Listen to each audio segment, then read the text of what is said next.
Trying to get the fire going. Getting kind of hungry. It's about 9 o'clock in the morning. Doing some weed control.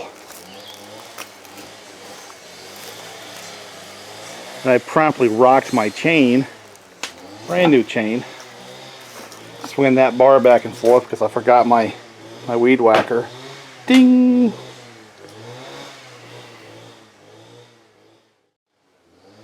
A couple of them rolled over. It'll cut. I brought my quad down instead of the truck. Figure it limits how much stuff I bring down, right? It's actually a beautiful day. Gonna be warm though. It's predicted to get up into the 80s. Usually a little bit cooler in the woods, usually. But I don't know, we'll see. I brought down a bunch of these, you know, because we wanted to talk about the 372 experience. And that covers a wide range of offerings, doesn't it? Not just OEM, but now these. That's the box saw from Farmertec or Husqvarna, depending on where you buy it. You gave me too much bacon. No, so much for the diet, right? A quick rundown. We've got 48 millimeters, which is a whole narrative that we're going to get into a little bit. 50 millimeters, 52 millimeter, or 51.5 millimeter, the OEM big bore kit. Yeah. We got the Chinese big bore kits, the 52 millimeters. One of the saws here is the kit saw, which is the 50 millimeter aftermarket. I'm going to build one, which we'll show later, like to actually have an open port 50. There's like so many variations here, and it's our attention. We're going to get like one of everything. So I guess we got to start taking them off the table. Let's start over here. Start at that end. Again, these are personal saws. This one here is the kit saw. I think, well, we did a video on this a little while back. Basically, it's as it comes out of the box, assembled with a few OEM parts sprinkled in, as I typically do. And if you want more information on that, it's in one of the videos.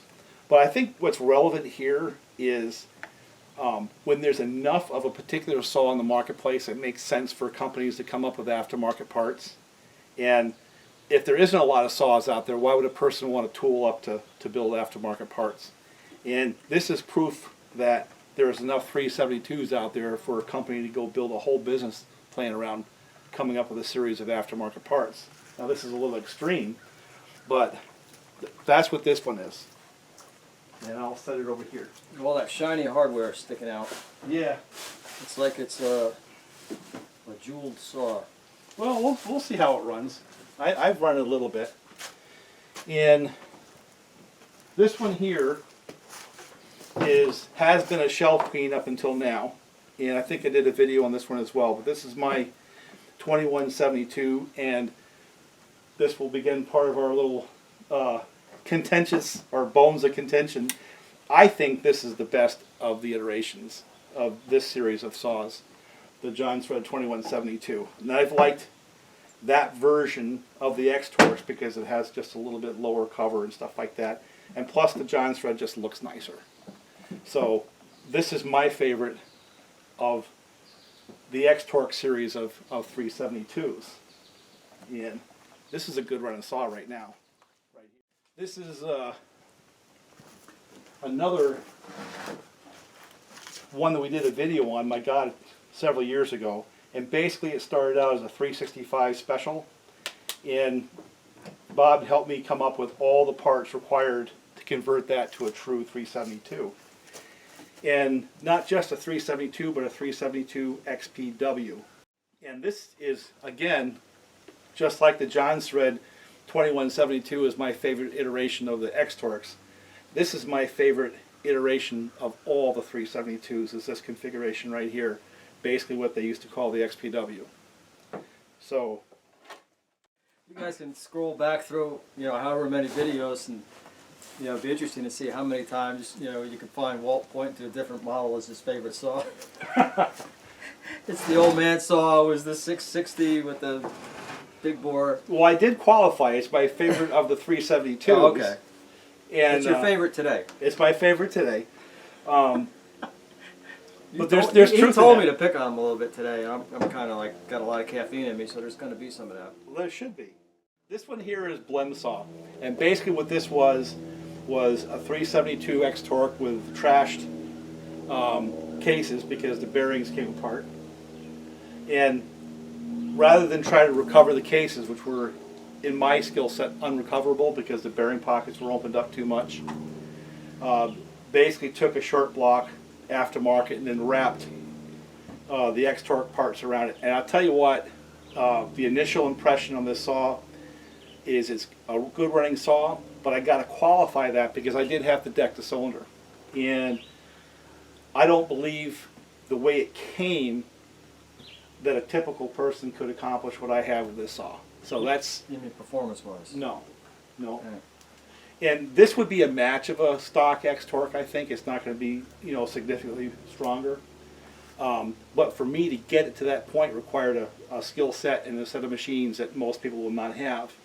Does that mean that the concept of a short block is invalid? No, it just means it's not going to run as good as a stocker, that's all. But that's what this one is. Did a video on that just a couple of videos back. That's blend saw. And last on my list, the 365. I just finished doing, the video is probably still uploading as we speak. And this was a running saw. It was a 365, and somebody had subbed in some 372 parts like the pull start and stuff like that, but it was a true 365 as is pointed out on the label. And really all I did to this saw is pull the cylinder, get rid of the base gasket. In fact, it was already gone. Somebody had done that before, and put a Husqvarna muffler on it. But other than that, it's original edition, stock, Husqvarna 365. And it's a testament to that series of saw, because this one here, I think it was built, maybe you can tell me where it was built. This has got more than 10 years on it. Yeah, it's another sign of age before we can read anything. Of course, when they're right side up, they're even easier to read. That's an 03. So this is, think about that for a second. It's not that old. Well, I guess it is now. Think about that. This is a 365 original edition saw from 2003. That's more than 10 years old. With just a freshening up of some parts, it's a good running saw right now. I didn't have to split the cases, I didn't have to do a darn thing to it. And in fact, I didn't have to change the top end. It was still in good enough shape, although it had a lot of wear on it, as you probably see in the video. But this is a case of a saw that, you know, in the vernacular that we've built over time in the videos, this one has passed the test of time, because it's a good running saw right now. And again, it hasn't, I didn't put anything into this, parts-wise, other than the muffler. Just kind of clean things up and put it back together. You ditched the gasket on that? Yes. And that's it. That's it. That's mine. Alright, this is the original early X-Torque demo saw. In 2010, when it first came out, it's got the lighter piston in it. Or the unreinforced piston. But anyway, this thing is actually quick, and it surprised a lot of people. That runs like a modded saw. Yeah, it does, and it was kind of even surprising some guys that run other brands. So that's what all this is. It hasn't been out of the basement in quite a while. So, but other than this, this muffler that Walter made, everything about this saw is stock. All right, and that's just kind of what that one is. Including a base gasket. Yeah, the cylinder has not been off of that saw. This one, everything's been off of this saw. This is my first, you know, dead saw salvage junk pile build on a 372 chassis. And this thing, when I originally did it, had a red tank. I didn't even have a tank to build this saw. I was kind of looking to play around with it. Actually, when I first ran this, and there's no video of this because that's how long it's been sitting around. I don't think I've run this thing since, oh God, it's got to be close to 3 years ago. 8. No, not this one. This one has not been out. It's not been out of the basement in a long time. There's a lot of these. So this is, and this has got an aftermarket piston in it, single ring. Like I said, 2014. originally I had a red tank. I didn't have enough parts to even finish it. This is my first 372 junk pile build. Astute observers will notice this is actually an X-Torque handle. It's up a little bit higher, but here again, this, you know, the junk that was laying around. And this hasn't been run in quite a while, and technically I guess this is my first one. So here again, I mean, this stuff just hasn't been out of the basement because we just got too many saws in our lives. So part of that rationale today is to dig some of these out.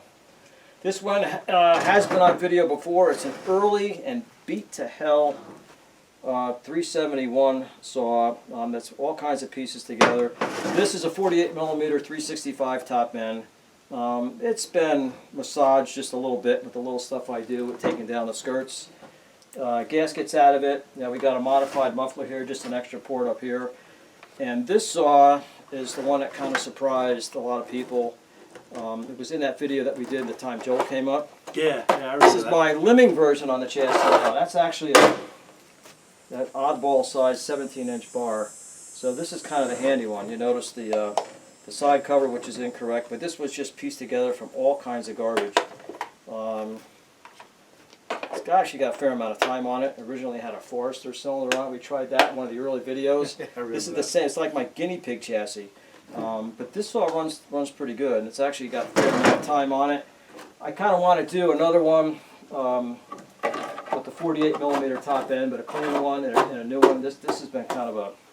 I see those bar nuts on that make it run faster. Yeah, it's the steel bar nuts. Well, you know why I had to do that? This is not even the right side cover. This is a side cover from a 2163, All the which small is a mount. narrow mount, so the holes didn't line up. So I had to egg the holes out. I see. All right, and that's why. So I put some steel bar nuts on there.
Taking a nap.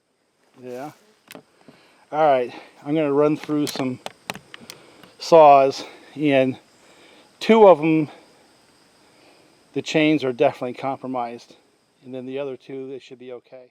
I got the 365, and what I did there is I rocked the darn chain when I was trying to clean brush up there. So it's not quite right. And then I have the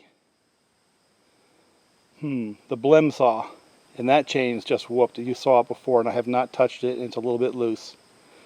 And then I've got the 2172, which should have a pretty good chain.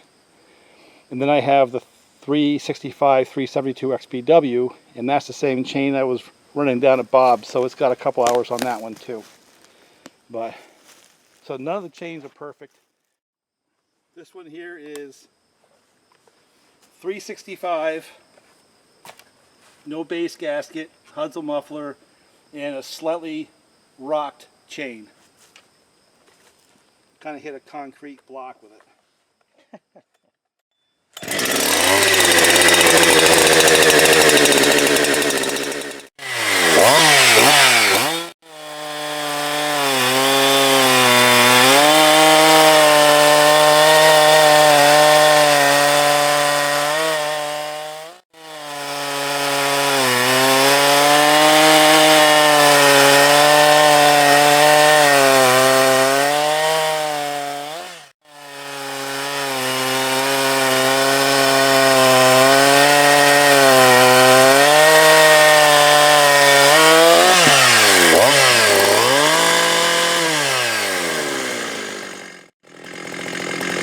Well, it cut pretty straight for a rock chain, so maybe it's not as bad as I thought.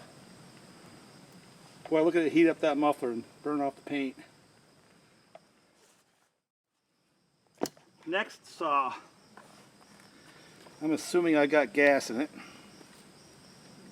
I do. And that's a 2172, and this has actually got the best chain of the whole lot.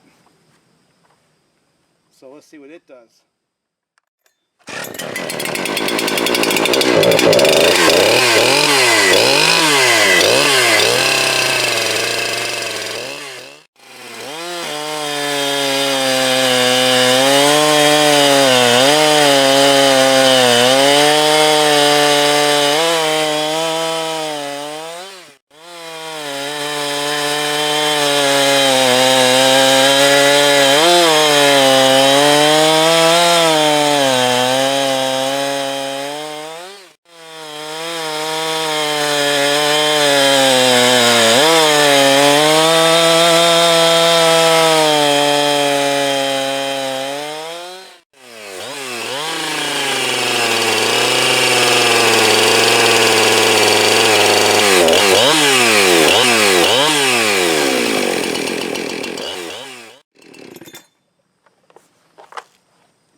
Alright, this is the same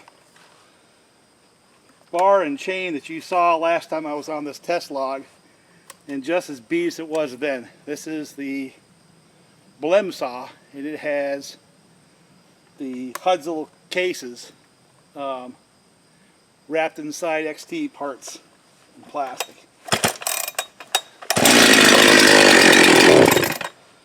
It's got an ignition problem too.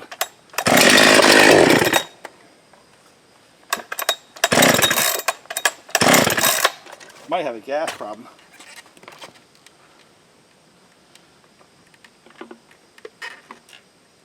Yeah, it's got a gas problem. It would help a lot if I had gas in it.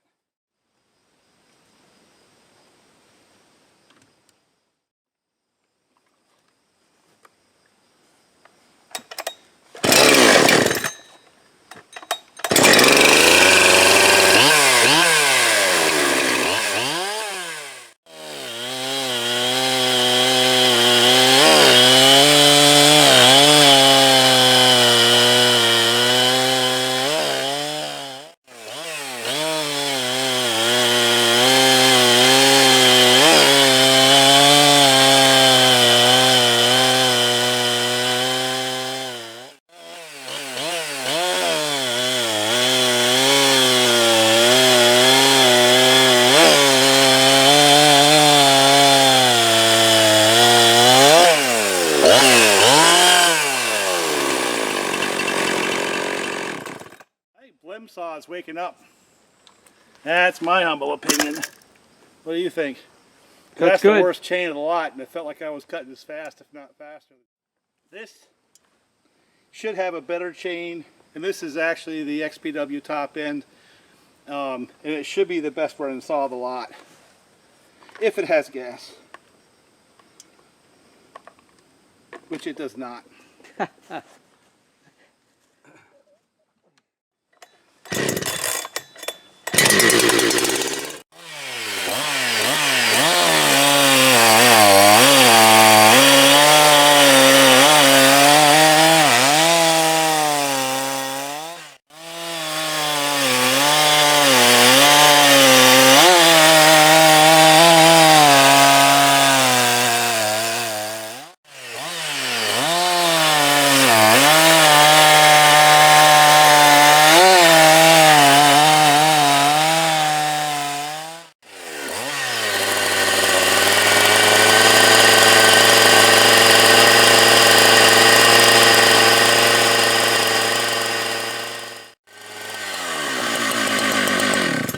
Yeah, that's the strongest saw of that lot for sure.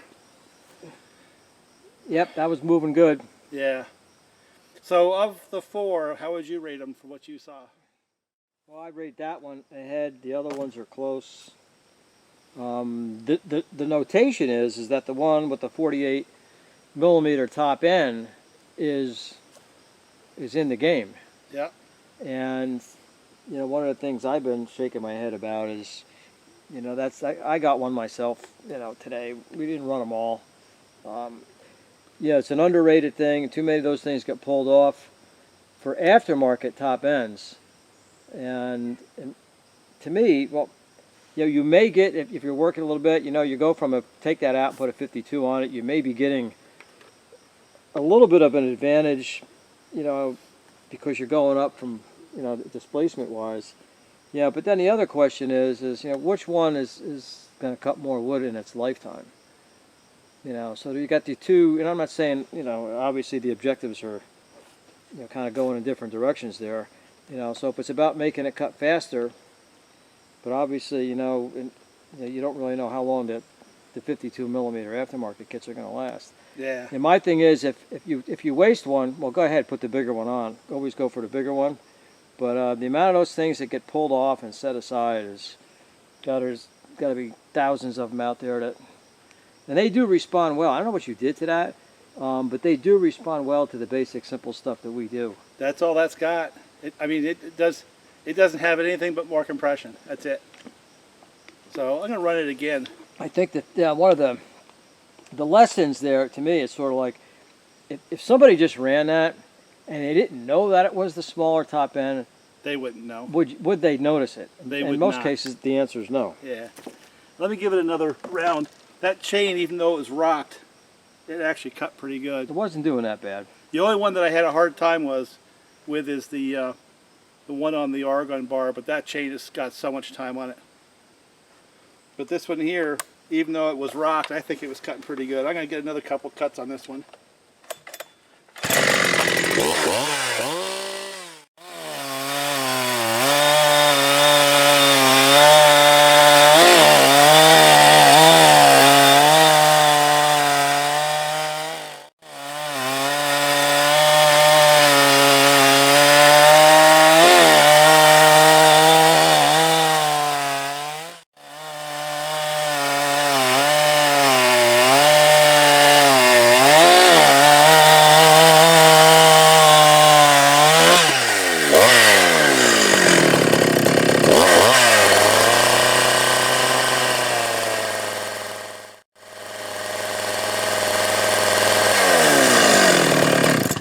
Yeah, I don't think swapping bars is going to make a whole lot of difference. No, and I don't think anybody should complain about the performance on that.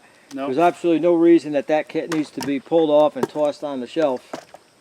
This one might pick up some time, but it does good enough. I think the message of this one is a no replacement for displacement message.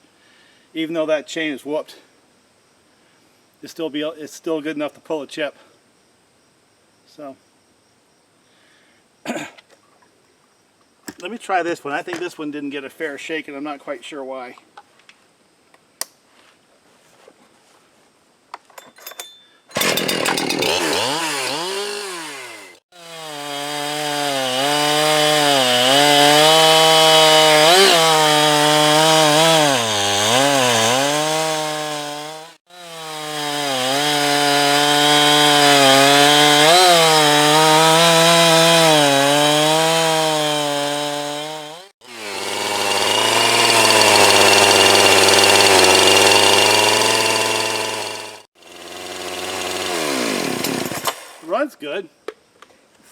I got a push on it. I wonder if I have an 8-tooth sprocket on that.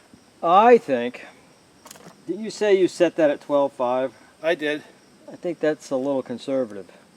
You know, it's going to work, and here again, it'll do just as much work as the other ones. But in this context, where you're trying to get a good time out of it, you know, if you had set that at like 13, you know, pick up. you'd get a better time. Because I think also it seems to me like, and you know, these things are supposed to have a little more torque to begin with, but it seemed to me like it was easy for you to stall that chain, and that shouldn't be the case.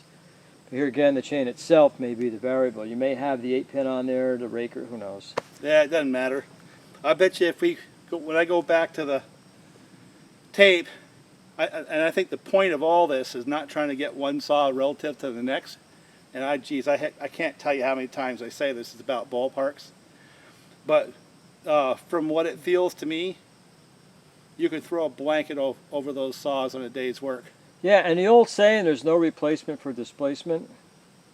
Yeah, maybe. But that 65, the 48 millimeter, is cutting, you know, in the ballpark. You know, it's not like, you know, the saw that wins goes home with the trophy. Nope. You know, and the guys that have run both saws, and here's something that may be a little more important to some people, is that, you know, if you run that 48 millimeter cylinder, and if you're in the woods and if you can cut another hitch on a tank of gas, that might be more valuable than a little speed in a cut. So, let's head down to the shack. Yeah, I'm pretty much done. I'm tired. I got to tell you though, I had to push like crazy on that one, and it still had enough power to pull it. This Which guy one? right here. That one. I had to really push hard on that. Yeah, which one is that? That's the one saw. And I couldn't push hard on that one. It would stall. Yeah, that's what I was saying. That seemed like it stalled easier than it should. And this one right here pretty much did exactly what I expected it to do. I think this is king of the hill right here. Well, it is. It's dialed in a little better. Oh yeah. You know, even though it doesn't have a fresh is, chain. Yeah, but the thing is, you also didn't hit a rock with it. And that's true. I'd run that one. That's a strong saw. Yeah. Yeah, we could do some more of this, you know, when we play around with 372s in another operation here. You know, I'm not gonna. Well, you know, I'm kind of weird with the time. To me, time cuts are for people that got too much time on their hands. Well, but I understand. I understand where, you know, you're kind of measuring stuff. But you know, and if we're actually going to work this saw sometime, maybe we'll take a time out. You know, because I only fueled up the one saw and ran a tank of gas through it today, and I don't want to. I'm not going to like fill up saws just to make a cookie cut. But well, the point for me on this was that all of them, whether it's the 48 millimeter or the 52, all probably within a second of each other on that piece of wood, and all of them would make all those saws would be a very nice saw to run for the day. And to Bob's point, if you watch how that 365 runs, why would you throw that cylinder away? And to the other people who like their aftermarket saws, yeah, they cut. And then to the X-Torque people, obviously they cut well. Interestingly enough, there's only one X-Torque in that whole pile, and they all cut well. You know, they're all good saws. I don't think it makes any sense to go swap bars to try to quantify any more than that. I think if they're within 5 or 10% time-wise, that's within the realm of reason of chain sharpness and wood changing and, you know, the saw tune and all that stuff. yeah, you'd really be splitting hairs if you went and did that routine. So anyway, that's it.